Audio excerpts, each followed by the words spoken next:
2020년 12월 1일 큐티 말씀입니다. 역대상 17장 16절로 27절입니다. 다윗 왕이 여호와 앞에 들어가 앉아서 이르되 여호와 하나님이여 나는 누구이오며 내 집은 무엇이기에 나에게 이에 이르게 하셨나이까. 하나님이여 주께서 이것을 오히려 작게 여기시고 또 종의 집에 대하여 먼 장래까지 말씀하셨사오니 여호와 하나님이여 나를 존귀한 자들같이 여기셨나이다. 주께서 주의 종에게 베푸신 영예에 대하여 이 다윗이 다시 주께 무슨 말을 하오리이까. 주께서는 주의 종을 아시나이다. 여호와여 주께서 주의 종을 위하여 주의 뜻대로 이 모든 큰 일을 행하사 이 모든 큰 일을 알게 하셨나이다. 여호와여 우리 귀로 들은 대로는 주와 같은 이가 없고 주 외에는 하나님이 없나이다. 땅의 어느 한 나라가 주의 백성 이스라엘과 같으리이까. 하나님이 자기 백성을 구속하시려고 나아가사 크고 두려운 일로 말미암아 이름을 얻으시고 애굽에서 구속하신 자기 백성 앞에서 모든 민족을 쫓아내셨사오며 주께서 주의 백성 이스라엘을 영원히 주의 백성으로 삼으셨사오니 여호와여 주께서 그들의 하나님이 되셨나이다. 여호와여 이제 주의 종과 그의 집에 대하여 말씀하신 것을 영원히 견고하게 하시며 말씀하신 대로 행하사 견고하게 하시고 사람에게 영원히 주의 이름을 높여 이르기를 만군의 여호와는 이스라엘의 하나님 곧 이스라엘에게 하나님이시라 하게 하시며 주의 종 다윗의 왕조가 주 앞에서 견고히 서게 하옵소서. 나의 하나님이여 주께서 종을 위하여 왕조를 세우실 것을 이미 듣게 하셨으므로 주의 종이 주 앞에서 이 기도로 간구할 마음이 생겼나이다. 여호와여 오직 주는 하나님이시라. 주께서 이 좋은 곳으로 주의 종에게 허락하시고 이제 주께서 종의 왕조의 복을 주사 주 앞에 영원히 두시기를 기뻐하시나이다. 여호와여 주께서 복을 주셨사오니 이 복을 영원히 누리리이다 하니라. 아멘. 나단 선지자로부터 하나님의 말씀을 들은 다윗은 하나님의 언약궤 앞으로 나아가 하나님 앞에 감사의 기도를 드립니다. 시작은 하나님을 위하여 성전을 건축할 마음으로부터 시작되었습니다.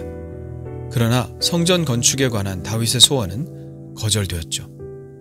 그렇지만 다윗은 생각지도 않았던 하나님의 축복의 말씀을 듣고 감격해서 하나님 앞으로 나아간 것이죠. 그는 가장 겸손한 태도로 하나님께 감사의 마음을 전합니다. 여호와 하나님이여 나는 누구이오며 내 집은 무엇이기에 나에게 이에 이르게 하셨나이까. 다윗은 지금까지 베풀어 주신 하나님의 은혜를 묵상했을 것입니다. 그는 하나님의 말씀대로 양을 쫓아다니던 목동이었죠. 그런데 이제는 양을 치는 것이 아니라 하나님께서 맡겨주신 하나님의 백성들의 목자가 되었습니다.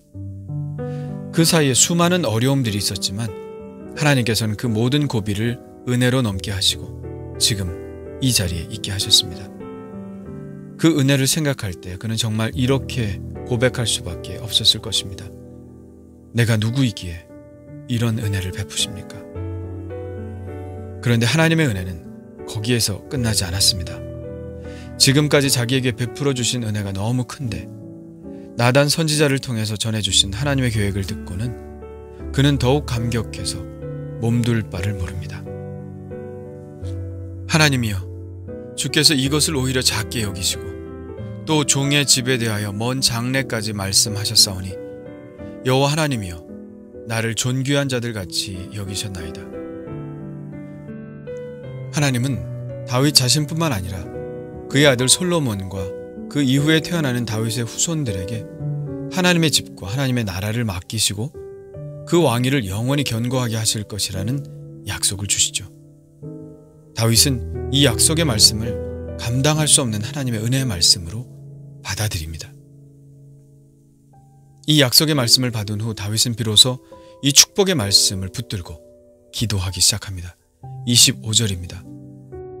나의 하나님이여 주께서 종을 위하여 왕조를 세우실 것을 이미 듣게 하셨으므로 주의 종이 주 앞에서 이 기도로 간구할 마음이 생겼나이다. 그는 하나님이 이 말씀을 하시기 이전에는 이런 기도를 드리지 못했던 것 같습니다. 지금까지 자기 자신을 인도해 주신 하나님의 은혜가 너무나 감사한데 후손들에게까지 계속해서 왕위를 보장해 주시도록 기도한다는 것이 염치가 없게 느껴졌겠죠. 그러나 이제 하나님께서 그렇게 하시겠다는 약속을 주셨으니 기도하지 않을 이유가 없죠. 그는 하나님께서 말씀하신 이 축복의 말씀을 붙들고 기도하기 시작합니다. 26절입니다. 여호와여, 오직 주는 하나님이시라. 주께서 이 좋은 것으로 주의 종에게 허락하시고 이제 주께서 종의 왕조의 복을 주사 주 앞에 영원히 두시기를 기뻐하시나이다. 여호와여, 주께서 복을 주셨사오니 이 복을 영원히 누리리이다 하니라.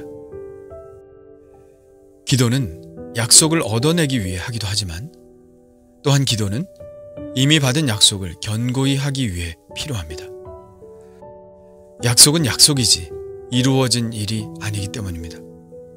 하나님은 신실하시지만 사람은 신실하지 않습니다. 그 사이에 어떤 일이 벌어질지 모릅니다. 어떤 유혹이 있을지, 어떤 시험이 있을지, 그래서 하나님의 약속을 언제 저버릴지 모르는 일입니다.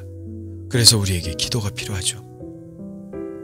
이미 받아놓은 약속이 실제로 이루어지기까지 기도는 매우 중요합니다. 하나님은 가나안 땅의 약속을 주셨지만 그 땅에 들어가기까지 모세의 눈물 어린 기도가 계속되었다는 사실을 우리는 압니다. 땅끝까지 복음이 전파된다는 것은 예수님의 약속이기도 하지만 우리는 이 일을 이루기 위해 수많은 기도가 필요하다는 것을 압니다. 하나님은 에스겔 선지자에게 새로운 이스라엘에 대한 회복을 이야기하셨지만 이런 단서를 붙이십니다. 주 여호와께서 이같이 말씀하셨느니라. 그래도 이스라엘 족속이 이같이 자기들에게 이루어 주기를 내게 구하여야 할지라. 예, 하나님은 이같이 약속하셨음에도 불구하고 하나님은 또 우리의 기도가 필요하다고 말씀하시는 것입니다. 하나님의 약속은 기도의 힘으로 이루어진다고 해도 과언이 아닙니다. 이미 받은 약속을 붙들고 그 약속이 이루어지기까지 기도하는 것은 그 약속이 이루어지기를 진정 바라는 사람들의 당연한 행동입니다. 특히 자녀들을 위한 기도라면 더욱 많은 기도가 필요하겠죠. 자녀들이야말로 부모의 마음대로 되는 것이 아니기 때문입니다. 우리가 우리의 자녀들을 사랑하지만 늘 함께 할 수는 없습니다. 그들과 늘 함께 계실 수 있는 하나님께서 지켜주셔야만 합니다.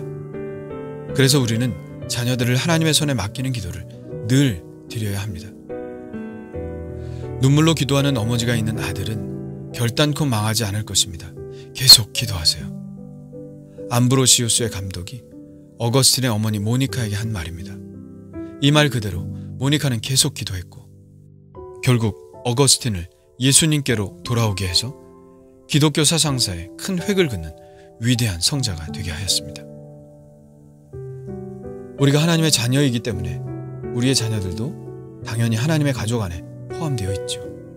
그러나 안심할 것은 아닙니다. 이미 받은 약속이라도 우리는 그 약속을 붙들고 계속 기도해 나가야 합니다. 하나님은 우리의 기도를 통해서 움직이시고 약속을 이루어 가십니다. 기독교 가정이 점점 줄고 있습니다. 자녀들에게서 믿음의 대가 끊어지기 때문입니다.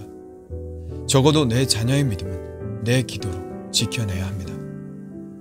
오늘은 더 처절하게 내 자녀들을 나의 심장에 품고 기도하는 날이 되기를 원합니다.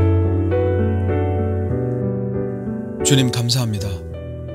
하나님의 약속의 말씀을 붙들고 기도를 시작하는 다윗을 봅니다. 얻지 못한 것을 위해 기도하는 것이 아니라 이미 받은 약속을 또 붙들고 기도하는 사람이 되게 하여 주옵소서. 특히 우리의 자녀들을 위해 기도하오니 우리의 자녀들을 이 세상의 악과 어둠으로부터 지켜주시고 선한 마음과 강인한 믿음을 품고 빛 가운데로 걸어나가는 자녀들이 되게 하여 주옵소서. 기도를 배우게 하시고 역경을 딛고 나가게 하시며 하나님의 뜻과 자기 마음의 욕망을 분별하게 하옵소서. 주님과 평생 손잡고 동행하는 축복의 자녀가 되게 하옵소서. 예수님의 이름으로 기도합니다. 아멘.